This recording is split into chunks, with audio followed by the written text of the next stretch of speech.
राधे राधे. अक्षय तृतीया आहे. अक्षय तृतीयेच्या दिवशी सर्वजण सोनं घ्यायचं असतं, विकत घ्यायचं आहे, अक्षय राहायला पाहिजे म्हणून घेत असतात. पण आपण स्वतः सोनं होऊया, सोन्यासारखं होऊया, ह्याचा विचार कोणीच करत नाही.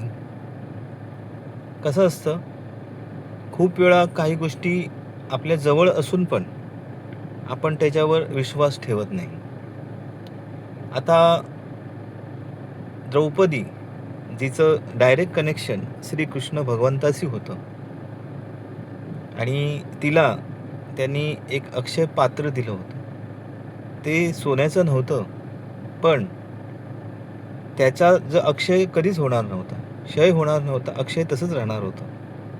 खूप वेळा आपण समस्या येतात, पण आपण काय करतो, तर आपण पहिलं शेजारीला असेल किंवा नातेवाईक असतील, मित्र असतील, त्यांना बोलवतो आणि जर त्यांच्याकडून काही समस्येचं निराकरण होत नसेल, तर मग शेवटी भगवंताला त्यांची धारणा किंवा हाक मारणं, प्रार्थना करतो.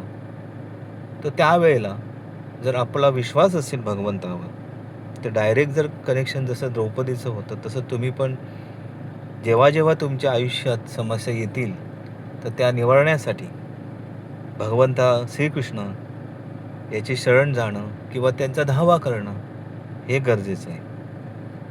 पहा, आपण खूप वेळा खूप जणांची कार्ड पण ठेवतो. मोबाईलमध्ये नाव, नंबर जतन करून ठेवतो. का? तर कधी आपत्कालीन परिस्थिती, इमर्जन्सीमध्ये आपण यांची मदत मागू.